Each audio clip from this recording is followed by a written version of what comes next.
ጳጳሱ ለክስ ሊቀርቡ ነው።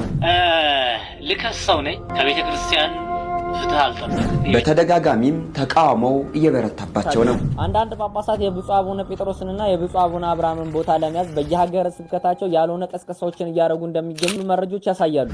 በዚህ እንዳመጣብኝ የቀረው ሁሉ ዛሬ አዘጋብኝ። ዛሬ አዘጋብኝ። ማርያምን ነው በዚህ ድንገት ገንዘብ አገኛለሁ ያረ ብለፋው አዘጋብኝ። በእሷ ግን ማን እሷ ለእኔ የህይወት የመጨረሻ ከስቃይ ያወጣችኛል። ከስንት ነገር አምጣኛለች። ቤተ ውስጥ ያለው ይሄና ይሄ ብቻ ያለው ሌላ ምንም የለም። ኦርቶዶክስን የምወድባት አንድ በጣም እንትን ያለኝ ኦርቶዶክስን የምወድባት በተለየ ማለት ኦርቶዶክስ ቤተክርስቲያንን ሳስብ የማከብርበት አንድ የተለየ ነገር አይ ምን ይላል? ዛሬውኑ ኦርቶዶክስ ከአንተ ጋር ነው የምመጣው። እኔ ድሮም ወዳችኋለሁ፣ ቀጥታ ነው የምመጣው። ሃይማኖት ማለት ይሄ ነው። ሃይማኖት ቢዝነስ አይደለም። ቢዝነስ ምንድን ነው? ሰጥቶ መቀበል ነው አይደለም? ያው 100 ብር ታወጣለህ ወይ 50 ብር ታተርፋለህ። ሃይማኖት መነገጃ አይደለም። ሃይማኖት መሞቻም ጭምር ነው። ሞተን የምንከብርበት ነው። ሰላም ለኪ ብዬ ስዘምር አይናችሁ የሚቀላ የሆኑ ግሩፖች አይመለከተኝም፣ ስማችሁን የሚጠራ ይጥራው።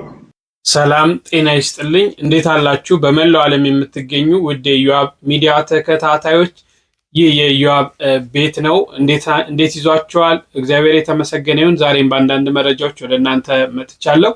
ዛሬ እንግዲህ የምንመለከታቸው አንድ ፓስተር ስለ እመቤታችን ቅድስት ድንግል ማርያም መስክሯል።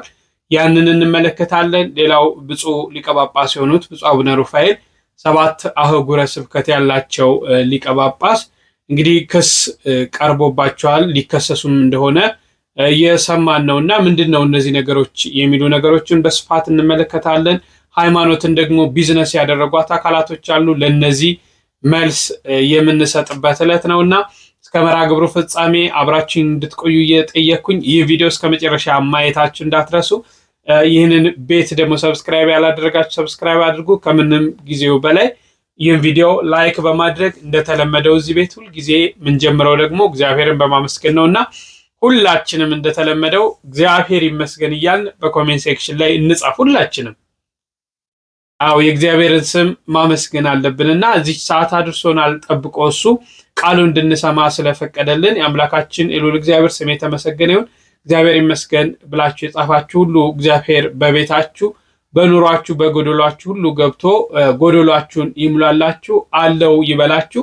በእመቤቴ ድንግል ማርያም ደግሞ በእናትነቷ ሁላችንንም ትጠብቀን። እስቲ ቀዳሚ ያደረግናቸውን ቪዲዮዎች ተመልክተን እንመለስ። አንድ ቀን የሚያገኘን አምላክ አለ። አንድ ቀን የሚያወጣን አምላክ አለ። በድካም አብዝተ፣ በጉስቁልና አብዝተ፣ በኃጢአት አብዝተ ተጥለል ሊሆን ይችላል። እንዳትረሱ። እግዚአብሔር ግን አንድ ቀን የቆሸሸውን የሚወለውልበት ቀን አለ። የጠቆረውን የሚያነጣበት ቀን አለ። የተጣለውን የሚያነሳበት ቀን አለ። የጠወለገውን የሚያለመልምበት ቀን አለ። የደከመውን የሚያበረታበት ቀን አለ። የተቀበረውን የሚያነሳበትና የሚያወጣበት ቀን አለ። እሱን ቀን ብቻ በተስፋ መጠበቅ። የእግዚአብሔርን የተስፋ ቀን ሳትጠብቁ አደራችሁን የራሳችሁን የተስፋ ቀን አታጨልሙ። አንተ እግዚአብሔር ምን ሊሰራብህ እንደሆነ ምን ታውቃለህ? ራስህን ለጽድቅ ደግሞም ለቅድስና አዘጋጅ እንጂ እግዚአብሔር ብዙ ሥራ እንዲሰራብን ያዘጋጀን እንደሆነ ምን እናውቃለን? ክርስቲያኖች እኛ ልዩ ለመሆን ነው የተፈጠርነው። ክርስቲያን የሚሆን ነው በጣም ልዩ። ለዚያ ራሳችሁን አዘጋጁ። ራሳችሁን ምንም እንዳይደል አድርጋችሁ መቁጠር ተው። ከጸጋ ወደ ጸጋ፣ ከኃይል ወደ ኃይል፣ ከክብር ወደ ክብር በመንፈሳዊነት እያደጋችሁ ለሌሎች ለማብራት ተዘጋጁ። ድነሃል ለሚለው ጥያቄ ራሱ እኛ የምንሰጣቸው መልሶች ይለያያሉ። እሱ ነበር አይደለም? አሁን ለምሳሌ ድነሃል ተብለን ስንጠየቅኛ 3 መልስ ነው የምንመልሰው። ድኛለው፣ እየዳንኩኝ ነው፣ እንድናለን ነው የምንለው። ድኛለው የምንለው አሁን እኔ እናንተ ከአዳምና ከሔዋን ካጠፉት ጥፋት ልንጠየቅበት የምንችልበት ምንም ጥያቄ የለም። ይሄን ክርስቶስ በደሙ ፈሳሽነት አጥቦልን እናምናለን። ይሄን ለዛ ነው ትንሣኤ እንዲያውም ታስታውስ ከሆነ ልክ ገብተን የትንሣኤ በጣም ውብ መዝሙሮች መካከል አንደኛው ወምድርኒ ትገብር ፋሲካ ተሐጺባ በደመ ክርስቶስ፣ ምድርም ጸዳች ሐሴት አረገች በክርስቶስም በእውነት ታጠበችን ነው። ምድር የምንለው መሬቱን መቼም አይደለም። ምድር ዓለም ብለን የምንጠራው በነገራችን ላይ የሰው ልጅ ነው። ሰው ልጅ በነገራችን ላይ ዓለም እንደሚባል ራሱ ታውቃለህ? ዓለም ይባላል። የሰው ልጅ ራሱ ማለት ነው ዓለም ነው የሚባለው ሲጠራ ራሱ። ዓለም የሚለው ስም ብዙ ሰው የሚያስበው ይሄ ዩኒቨርስ ነው እንጂ ሰው ራሱ ዓለም ነው የሚባለው። ንዑስ ዓለም ማይክሮዝም ነው ራሱ የሚባለው። ኤቭሪቲንግ ዛት ኤግዚስትስ ውጭ እኛ ውስጥ አለ። እንዲያውም ቅዱስ ባስልዮስ ኦን ዘ ሂውመን ኮንዲሽን የሚባል መጽሐፍ አለው እና እዛ ላይ እና ሲያስተምር ምን ይላል? ስለ ሰው ብስጭትም እና ሰዋዊ የሆኑት ነገሮቻችን ውስጥ አራዊታዊ የሆኑ ነገሮች እንዳሉብን ሲናገር ምን ይላል መሰለ? በጣም ሰው አበሳጭቶ በቃ ንከሰው ብሎ ሀቅ ቦጭቀው የማን ጸባይ ነው? የአንበሳ የውሻ የምናምን እንደዚህ አይነት ነገር አለብን። ቲም መደረግ አለብህ። ራስን መግዛት ማለት ይሄ እኮ ነው። እንስሳዊ የሆነውን ጠባይህን ትገዛዋለህ መንፈሳዊ የመሆን ህይወትና ጎዳና ላይ ስትጀምር ማለት ነው። እና ጌታ ራሱ የዮሐንስ ወንጌል ምዕራፍ 3 ላይ ኒቆዲሞስን ሲያዋራው ምን አለው መሰለ? አምላክ ሰው የሆነበትን ምክንያት ሲነግረው እግዚአብሔር አንድያ ልጁን እስኪሰጥ ድረስ ዓለሙን እንዲሁ ወዶታል ይላል። የትኛው ዓለም ይመስላል? ሰውን እኮ ነው እንደዛ ብሎ የሚጠራው ዓለም የሚል እና በዛው መንገድ ስትመለከተውም ጭምር የሰው ልጅ ዓለም ተብሎ የሚጠራው ለዛ ልክ እንደውም ቅድም አንዲት ፍሬዝ ላይ አንስታት ነበረ።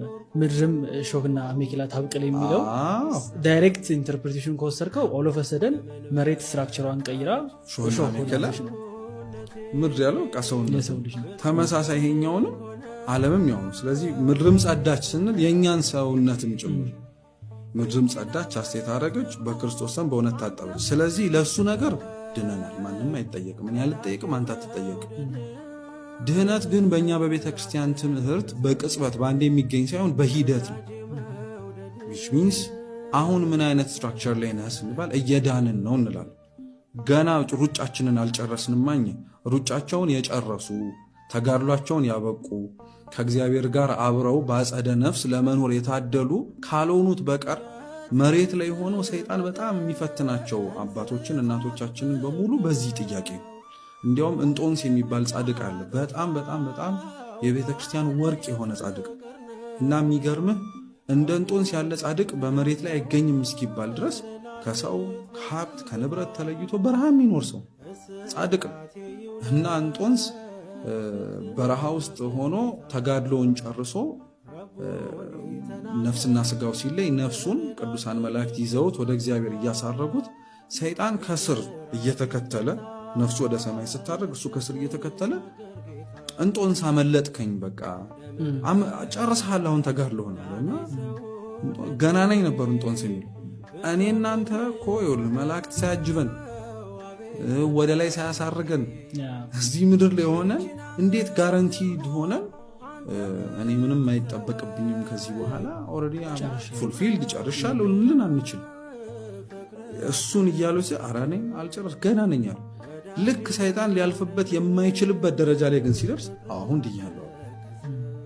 ስለዚህ ቴክ ኬር ማድረግ አለብን ማለት ነው። የሰይጣን የመጨረሻው በተለይ በድህነት ጎዳና ላይ ለሚጓዙ ሰዎች የሚያመጣባቸው ፈተና ውዳሴ ከንቱና ከንቱ የሆነ ያልደረስክበትን ደረጃ እንደደረስክበት እንዲሰማ። ይህም በእርግጥ ሰይጣን ድሮም ነው የሚያለማምድ። ብዙ ሳንጸልይ እንደጸለይ ምንም ሳንሰግድ በቃ ሁሉም ነገር ለእኛ ተከፋፍቶ የሚታየን ያክል እንዲመስለን ትንሽ ያለማምደን። ከዛ የሆነ ኦልቲሜት የሆነው የተጋድሎ ህይወትና መንፈሳዊ ደረጃ ላይ ስትደርስ በቅታል ሲልህ እንዴት ዲናይ ታደርገዋል? እነዛ ስሜቶች ኦልሬዲ ፍሎሪሽ እያደጉ ነበራ ውስጥ መጀመሪያው። አሁንም እንጦንስ መጀመሪያውኑ ኒግሌክት ሲያደርገው ድምፅ ሳይሰጠው ስለነበረ መላእክት እቅፍ ላይ እንኳን ተቀምጦ ከመላእክቱ እቅፍ በላይ የሚተማመንበት የእግዚአብሔር እጅ ላይ እስኪመጣ ድረስ ነው ስቲል ፋይት እያደረኩ ነው ገና ነኝ። ለዛ ነው የሚገርምህ የቤተክርስቲያን ታሪክ ላይ አንድ አባት አለ ቅዱስ ዮሐንስ ዘሰዋስው ይባላል እና መንፈሳዊ ህይወትን የሚገልጸው ልክ ያዕቆብ ተሰዶ ሎዛ የምትባል ቦታ ላይ ተኝቶ ከምድር እስከ ሰማይ የምትደርስ መሰላል አይቶ ነበር እና ቅዱስ ዮሐንስ ዘሰዋስው ሰዋስው ማለት በግዕዝ መሰላል ማለት ነው እና እሱ የሚገልጸው በዛ ዲቫይን አሰንት ነው የሚለው ራሱ መንፈሳዊ ህይወት ማለት መሰላል ነው። አንሌስ and otherwise የመሰላሉ ጫፍ ያለበት እግዚአብሔር ጋር እስካልደረስክ ድረስ ኦን ዘ ዌይ ልትጣል ትችላለህ። ለምን አንደኛው አይሆንም? ለምን 99ኛው የመሰላሉ ጫፍ ላይ አደርስ? አንድ ስቴፕ እየቀረ ራሱ አይተው የመጨረሻው ስቴፕ ላይ ደርሰህም አያቆምም። አንተ አሁን በቃ 100ኛው ላይ ነኝ ወር 10ኛው ላይ ነኝ ብለህ ራሱ ኮንፊደንስህ በራስህ ከመተማመን በላይ ልትተማመንበት የሚገባውን የእግዚአብሔርን ነገር አቁመው አፍተር ኦል አይ ዲድ ዲስ ማለት ስትጀምር 9 8 እያልክ ወደታች ነው መንሸራተት የምትጀምር። ለዛ ኬዝ እየዳንን ነው እንላለን። ገና ከኛ የሚጠበቅብንን ብዙ ነገሮች አላደረግንማ። ምናልባት እኔ እናንተ በድክመታችን ተርቦ ያበላነው ሰው ትንሣኤ ሲመጣ የሆነ ጊዜ ላይ ሊሆን ይችላል እንጂ ፉሊ ኮሚትድ ሆነን ማን በየጊዜው የሚያበላ ማን በየጊዜው የሚያጠጣ እንደ አብርሃም ደጁን ከፍቶ እንግዳ ካልመጣ እያለ እንዲህ እያለ የሚያበላ የሚያጠጣ ሰው ይኖር ይሆን? አናውቅም። በእርግጥ እግዚአብሔር ግን ያውቃል። ግን ያ ለእኛ ገና ይቀረን።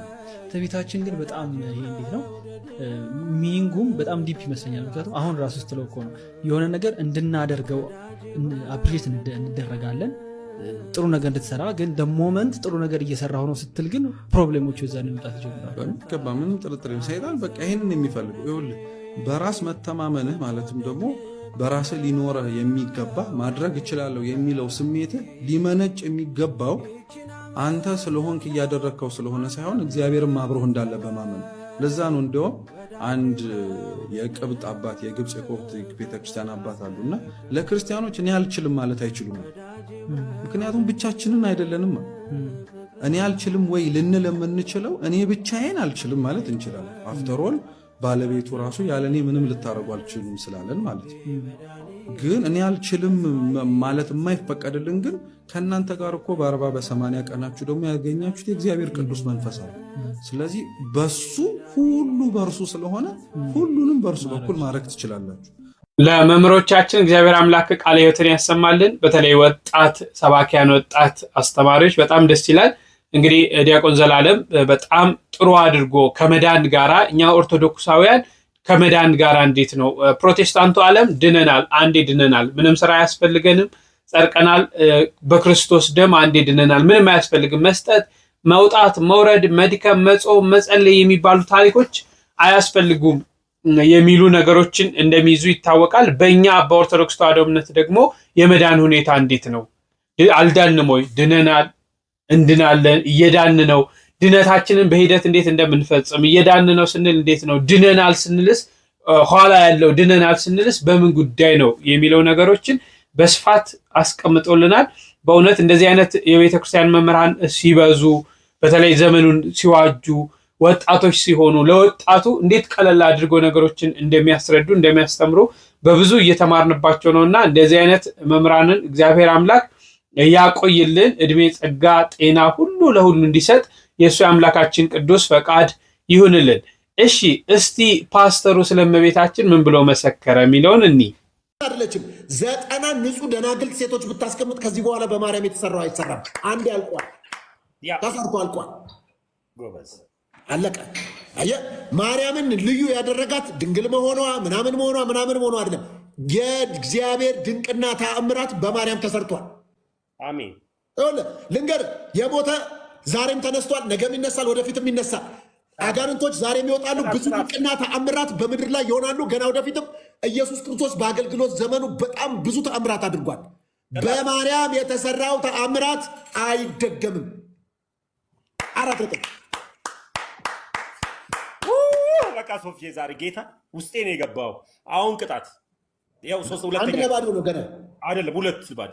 ኮመንት ጠይቅ፣ ኮመንት ላይ ጠይቅ። ቆይ ከመንፈስ አታውጣኝ። ጠይቅ፣ ኮመንት ጠይቅ። ስለዚህ ቆይ የሚገርመው እንግዲህ ኮመንት ጠይቅ። ተቃለው ችግር የለም፣ ትቀጣኛለህ። እንደውም ቀኑን ሙሉ ቅጣኝ፣ ችግር የለም። ይኸውልህ ግን ትልቁ ቁም ነገር በማርያም የተሰራው በማንም አልተሰራ። ሰላም ለኪ ብዬ ስዘምር አይናችሁ የሚቀላ የሆኑ ግሩፖች አይመለከተኝም፣ ስማችሁን የሚጠራ ይጥራው። እኔ ስለ ድንግል ማርያም ስዘምር አይናችሁ የሚቀላ ፓስተር ተስፋዬ ጋቢሶ መሰሉኝ አይደል ዘመሩ። ድንግል ማርያም ደስ ይበልሽ የአምላክ ጸጋ የሞላብሽ ብለው የዘመሩት እኔ ስሆን ነው። ካርካሮላ የፈለግከውን ታመጣለህ። ሰላም ለኪ የሚለው መዝሙር ሉቃስ ላይ የተጻፈ መልአኩ ቅዱስ ገብርኤል የተናገረው ነው። አለቀ። ስለዚህ ሰላም ለኪ ያለ ሰላም ለኪን እያለ ሐርና ወርቁን ስታስማማ የገብርኤል ድምፅ ተሰማ። ይህ መጽሐፍ ቅዱሳዊ ነው፣ መጽሐፍ ቅዱስ ነው። ቅዱስ ገብርኤል ሄዶ ሰላምታን የሰጣት አለቀ። ይሄን የሚያበሳጭ ካለ ሄደህ መበሳጨት ትችላለህ።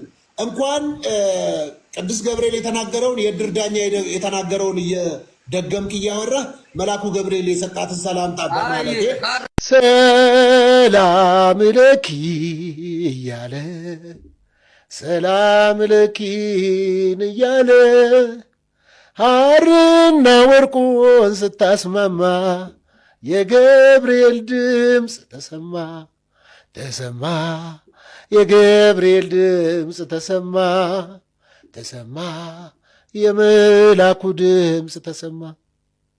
ሰላም ለኪን እያለ ሰላም ለኪን እያለ ሐርና ወርቁን ስታስማማ የገብርኤል ድምፅ ተሰማ ተሰማ የገብርኤል ድምፅ ተሰማ ተሰማ የመላኩ ድምፅ ተሰማ። እንደተከታተላችሁት ነው እንግዲህ ፓስተር ሶፊ ሁልጊዜ ሰላም ለኪ እያለ ሲዘምር እንመለከተዋለን እና በተለይ በዚህ በቲክቶክ መንደር በዕቅበተ እምነት ላይ የሚሰሩ ወንድሞች ሁልጊዜ ጌም ይጫወታሉ። ቅጣት በሚቀጣጡበት ሰዓት ሰላም ለኪ የሚለውን መዝሙር ያዘምሩታል። በዛ ላይ ደግሞ ስለ እናታችን ስለ ቅድስት ድንግል ማርያም የተናገረበት መንገድ እጅግ ደስ ይላል። እንዲህ አይነት ፕሮቴስታንቶች ባይዘው እንዲህ አይነት ሰዎች ነገ ወደዚች ቤተ እምነት ተመልሰው እንደሚመጡ አልጠራጠርም። እግዚአብሔር እድሜና ጤና ከሰጠን ማስተዋሉን ከሰጠ እግዚአብሔር ይጠራልና ሁልጊዜ ሰዎች ነፍሳቸው እንዳትጠፋ እንዳይሞቱ እግዚአብሔር የሚፈልግ አንድያ ልጁን የላከልን እንዳንጠፋ ስለሚፈልግ ስለሆነ እንደዚህ አይነት ሰዎች ወደ ቤቱ ይመጣሉ። ባይዘዌ ምን ይባላል? በጣም አጥብቆ ጥያቄ ፕሮቴስታንት ኦርቶዶክስ ይሆናል የሚባል አባባል አለ። ይሄ 100% ትክክል የሆነ ነገር ነውና ይህ ወንድማችን እንግዲህ ስለ እመቤታችን አይደራደርም። ቤተ እምነቷን ያከብራል። ዝማሬ ሲዘምር እንኳን አንዳንዴ ነጠላ ይለብሳል። ለምን ትለብሳለች? የነሱ ሃይማኖታቸው በሚፈቅደው መልኩ ክብር ሰጥቼ ነው የምዘምረው የሚሉ ነገሮችን ያነሳል። ስለ እመቤታችን ሲያነሳ ሌሎች የሚንጫጩ አካላቶችን ደግሞ አያገባችሁም እስከ ማለት የሚደርስ ነውና እግዚአብሔር ደግሞ ወደ ቤቱ ወደ በረቱ እንዲመልሰው ሁላችንም ባለንበት በጸሎት ልናስበው ያስፈልጋል። እሺ ቀጣይ መርሃ ግብር ብፁዕ ሊቀ ጳጳሱ ላይ ምንድነው የገጠማቸው? 2013 መጨረሻ አካባቢ ከአዲስ አበባ ቴዎሎጂ ተመርቄ የተመደብኩት ጋምቤላ ሀገረ ስብከት ነበር። ጋምቤላ ሀገረ ስብከት ከተማው ላይ እንደደረስኩኝ ጓደኛዬ ቃይን ተቀብሎኝ ከ3 ቀን በኋላ ወደ ሀገረ ስብከቱ ቢሮ ገባሁ። ጳጳሱን ለማናገር ሞከርኩኝ። የመለሰልኝ ምላሽ ግን ምን እንደነበረ ታውቃላችሁ? ያንተ ሀገረ ስብከት ጎጃምና ጎንደር ነው ያለኝ። በህይወቴ እንደዚህ አይነት መጥፎ ቃል የሰማሁበት ጊዜ የለኝም። እኔ በጣም የዋህ ነኝ፣ ምንም አላውቅም። ያኔ የአብርሃም በግ ነኝ። 220 ምናምን መጽሐፎችን ጭኛለሁኝ። ብዙ አይነት ኮምፓራቲቭ ቴዎሎጂ የሚያስረዱ ጡማሮችን ሞጁሎችን ይዣለሁ። የኔ ቅድ ምንድነው? በተመደብኩበት ቦታ ላይ ወጣቶችን ማሰልጠን፣ ያለኝን እውቀት ማካፈል፣ ቤተክርስቲያን የሰጣችኝን ነገር ሼር ማድረግ ነበረ። ከዛ ይሁን ብለን ተመደብን። 8 ወር ያለ ደሞዝ ከጓደኛዬ ጋር 8 ወር ታስቡት እንግዲህ። ልከሰው ነኝ። ከቤተ ክርስቲያን ፍትህ አልጠብቅም። የቤተ ክርስቲያን የፍትህ ስርዓት በዝሆኖችና በማፊያዎች ውስጥ ስለሚገኝ ከሙታን መካከል ፍትህን ስለማንፈልግ አሁን በሀገሪቱ የፍትህ ስርዓት መሰረት ይህንን ሰውዬ ከሰዋለሁኝ። 3 የክስ ፋይሎች አዘጋጅተናል። በጥብቅና ሙያ ያሉ ጓደኞች አሉኝ፣ እነሱ ጋር ተነጋግሬ ያለሁኝ። እንግዲህ የመጀመሪያው ጳጳስ ይሆናል ፍርድ ቤት ለመቅረብ። ለማንኛውም ይሄንን ቪዲዮ ኮፒ ሊንክ ሼር በማድረግ አድርሱልኝ። ዝርዝር ሀሳቦቹን ነገ በሌላ በአዲስ ቪዲዮ እመጣለሁ። የሰውየውን ክፋት የምንዳኘው በዘሩ አይደለም፣ በራሱ ወንጀል፣ በራሱ ጥልቅ በሆነ በጸረ አማራነቱ በአረመኔነቱ ነው እንጂ ከዘሩ ጋር ጠብ የለኝም። እኔ እናቱ የደባርቅ ተወላጅ ናት የሚባለው ፍጹም ስህተት ነው። ሰውየው አማራ አይደለም። የሰውየው ማንነት እንዳልኳችሁ የሀገሪቱን የፖለቲካ አስተላለፍ የኃይል ብልጫን ነው የሚመስለው። እስከ 2008 ትግሬ ነበር። ከ2008 እስከ 2013 አማራና ትግሬ ነበረ። አሁን ላይ ደግሞ ኦሮሞ ነው። ሰውየው በኦርቶዶክሳዊነቱ አያምንም፣ በምድራዊ ማንነት ነው የሚመካ። ያለችውም አቅም እና እውቀት ሴራ ናት። ኦኬ አሁን እኔና ጓደኛዬን ከዛ ሀገረ ስብከት እንኳን ወጥተን ሌላ ሀገረ ስብከት ላይ መስራትና ማገልገል እንዳንችል ቀድሞ ሰዎችን ያስነሳብን ነበር። ቀድሞ ማለት ነው።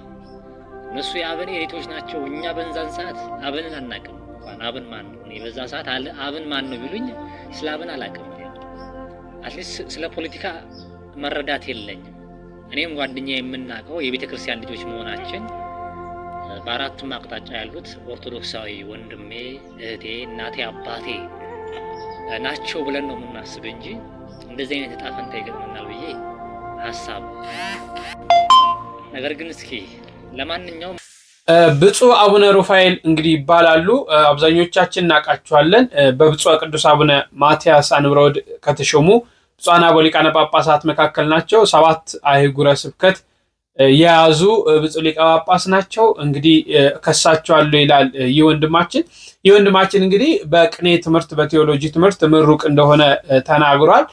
ወደ ጋምቤላ አህጉረ ስብከት ተልኮ ሲሄድ ብፁዕነታቸው እንዳልተቀበሉት ይልቅ ከመቀበልና ስራ ከመስጠት ይልቅ በዘር አይተው አንተ እዚህ አህጉረ ስብከት ማገልገል የለብን ብለው ብዙ ነገሮችን እንዳደረሱበት እየተናገረ ይገኛል። አሁንም ያለበትም በሌሎች ቪዲዮዎች እንግዲህ ከቤተክርስቲያን ወጥቶ በሌላ እንደሚገኝ እየገለጸ ነው እና እኚህን ሊቀ ጳጳስ በዓለማዊ ፍርድ ቤት አቆማቸዋለሁ የሚል ነገር እየተነሳ ነው። ምናልባት እንግዲህ ይህ ነገር ሆኗል አልሆነም ብለን የምናነሳበት አይደለም። ከልጁ አንደበት ሰምተናል።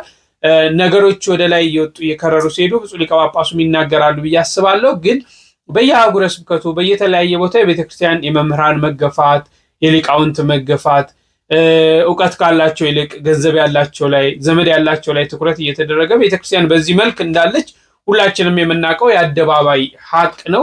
እንግዲህ ብፁዕነታቸው ይህንን ነገር በእውነት ፈጽመው ከሆነ ይህ ልጅ ሙያ ኖሮ ተልኮ ሄዶ ማገልገል እየቻለ እንደተባለው ደግሞ በማንነትና በዘር በብሔር ኮታ ውስጥ ተገብቶ እንደዚህ ከተገፋ በጣም ያሳዝናል። እንግዲህ ቤተክርስቲያን ዘረኛ አትሁኑ እያለች እያስተማረች ሁሉም በክርስቶስ አንድ ነው፣ በወልድ ውሉድ አንድ ነን፣ መንፈሳውያን የተባልን የክርስቶስ ልጆች በጥምቀቱ አንድ ነን፣ ሁላችንም የአዳም ልጆች ነን እያልን በእንደዚህ አይነት በብሔር በዘር እየተከፋፈልን ቤተክርስቲያን የምታስተምር ከሆነ ከዓለሙ ምን እንደምንጠብቅ አይታወቅም። ከዓለሙ እንግዲህ ዓለማውያን ታዲያ በዚህ ወጥመድ ውስጥ በዚህ የዘረኝነት ጭቃ ውስጥ ባይጨማለቁ ምን ይገርማል? የሃይማኖት አባቶች የምንላቸው ያውም ደግሞ ከላይ ያሉ በሲኖዶስ አባልነት ያሉ ብፁዓን አበው ሊቃነ ጳጳሳት በሐዋርያቱ እግር የተተኩ ብፁዓን አበው ሊቃነ ጳጳሳት እንዲህ አይነት ተግባር ውስጥ የሚሳተፉ ከሆነ እጅግ በጣም አሳዛኝ ነገር ነውና ምናልባት ብፁዕነታቸውን የምታውቋቸው ይህ ነገር እንዴት ነው ምንድነው የተፈጠረው ለምን ነገሩንስ አይፈቱም ብላችሁ ብትነግሩ፣ ለምን የአንድ ነፍስ ማዘን የዚህ ልጅ መከፋት የዚህ ልጅ መሰቃየት የዚህ ልጅ እዚህ ደረጃ መድረስ ነገ ያስጠይቃልና በቻልነው አቅም ልንረዳው በቻልነው አቅም እንዲህ አይነት የሚያደርጉ አካላቶችን ትኩረት ምናልባት ሳይሰጡት ሳያስቡት በሌላ መንገድ ሰው ነንና ድካም አይጠፋም። ስጋ ለባሾች እስከሆነ ድረስ ኃጢአት ከኛ ጋር አይለይም። ዲያብሎስም ደግሞ በብዙ ሊያስተን ስለሚሞክር በተለይ ብፁዓን አበው ሊቃነ ጳጳሳት የቤተክርስቲያኒቷ ራስ እስከሆኑ ድረስ የመፈተን ዕድላቸው በጣም ሰፊ ስለሆነ ምናልባት እነዚህ ፈተናዎችም ሊሆኑ ይችላሉ። የምታውቋቸው ነገሯቸው። እንዲህ አይነት መገፋቶች ግን በጋምቤላ ሀገረ ስብከት ብቻ ሳይሆን በኢትዮጵያ ኦርቶዶክስ ተዋሕዶ ቤተክርስቲያን ያለ ሰው በገንዘብ እየተሸጠ እንደሆነ እየሰማን ነው። ለመቀጠር በገንዘብ ተከፍሎ እንደሆነ እየሰማን ነው። ባናረጋግጥም በብዙ መረጃዎች እየወጡ እያየን ነውና እነዚህ ነገሮች መቼም ሰዎች ከመሬት ተነስተው ነገሮችን አያወሩም። የሆነ ፍንጭ ሳይዙ ስለማይወራ ነገሮች የሚስተካከሉበት መንገድ እንዲመጣ ጸሎት ማድረግ። የምታውቋቸው ግን ጉዳዩን ትኩረት ሰጥተውት ምናልባት ቪዲዮውንም የልጁንም ነገር ካልተመለከቱት እውነት ይሁን ውሸቱን ቢያጋልጡና ያለው ነገር ቢስተካከል የሚል እምነት አለኝ። እሺ እስቲ ከሃይማኖታችን ጋር ተያይዞ ሃይማኖትን ቢዝነስ ያደረጉ አካላቶች እንዳሉ እየሰማን ነውና ሃይማኖት ቢዝነስ ናት ወይ? ሃይማኖት ማለት ይሄ ነው። ሃይማኖት ቢዝነስ አይደለም። ቢዝነስ ምንድን ነው? ሰጥቶ መቀበል ነው አይደለም? ያው 100 ብር ታወጣለህ ወይ 50 ብር ታተርፋለህ። ሃይማኖት መነገጃ አይደለም። ሃይማኖት መሞቻም ጭምር ነው። ሞተን የምንከብርበት ነው። እኛ እግዚአብሔርን የምንፈልገው ስለጸለይን፣ ስለጾምን፣ ስለሰገርን የሆነ ነገር ስላደረግን በምድር ላይ የሆነ ነገር እንዲያደርግልን አይደለም። አባታችን ስለሆነ ስለምንወደው ነው የምንከተለው። እንዲሰጠን አይደለም የምንከተለው። በስሜት የሚያምን ክርስቲያን ሲሻለው ተመስገን፣ ሲያመው እግዚአብሔር የለም የሚል የገፍ ክርስቲያን፣ የደጋፊ ክርስቲያን ቤተክርስቲያን አትፈልግም። የመከራ ክርስቲያን ነው የምትፈልገው። እናንተ በልቶ ሀጅ አይደላችሁም። በልቶ ተሰናባች ተፈውሶ ሀጅ አይደላችሁም። እናንተ እዚህ ውስጥ አይደለም ዋጋችሁ። የእናንተ ዲናር አይደለም፣ የእናንተ ጤና አይደለም፣ የእናንተ ቤት አይደለም፣ የእናንተ እንጀራ አይደለም። እናንተ የማዶ ተጓዦች ናችሁ። የሰማይ ባለሀገሮች ናችሁ። ሰው 2-3 ቦታ ጸበል ይጠመቃል፣ አልሻለው ይላል። አልሻለው ሲል ወይ ሃይማኖት የትክክል አይደለም ይላል፣ ወይ እኔ ትክክል አይደለሁም ይላል። እንድንድን ብቻ ነው ወይ ክርስቲያን ይሆን ነው? እንድንታመምስ ክርስቲያን አልሆንም? ታመን ላናመልከው ነው? አጥተን ላናመልከው ነው? መኪና ስንገዛ እግዚአብሔር የተመሰገነ ይሁን ባርኮኝ ቤቴን እንደዚህ ላጡት አምላካቸው አይደለም እግዚአብሔር ነው? ለሚያለቅሱት ምንም ለሌላቸው ዘመናቸውን ድሪቶ ለብሰው ለሌሉት ፈጣሪያቸው አይደለም? ነፃ አየር ሳይተነፍሱ ታስረው ታፍነው ላለቁት አምላካቸው አይደለም? ክርስትና ስኬት ብቻ አይደለም፣ ውርደትም ስደትም ነቀፋም ነው፣ ስድብም ነው። ለሁሉም ነገር መዘጋጀት አለብን። መንደርተኞች አትሁኑ። የእግዚአብሔር ቤተሰቦች ከልቤ ነው የምናገረው። ሰውን አትጥሉ። ሰውን በሰውነቱ እንተቸዋለን፣ እናስተካክለዋለን፣ እንመክረዋለን። ሰውን ግን በዘሩ ግን ልንተቸው አይገባም። እኛ የሰማይ ዘሮች ነን እና የሰማይ ዜግነታችሁን በደንብ አትርሱት። ሰው ማለት የሰማዩንና የነፍሱን መጥኖ የሚወስድ ነው። በምድር ላይ እያለቀሰ እየወጣ እየወረደ እየቆፈረ የተቸገረ ደግሞ የሰማዩን የማይረሳ ሲሞላለት የሚያስባል። ስመረቅ አስበዋለሁ፣ ቤት ስሰራ አስበዋለሁ፣ መኪና ስገዛ አስበዋለሁ፣ እንዲሁ ይችን ሀገር ልልቀቅ እንጂ አስበዋለሁ፣ እዚችን ሀገር ልውጣ እንጂ አስበዋለሁ የሚባል ነገር የለም። በችግር ውስጥ ሆነ ከነ ችግርህ ፈጣሪህን አስብ። ሲሻለኝ ጸልያለሁ የሚባል ነገር የለም።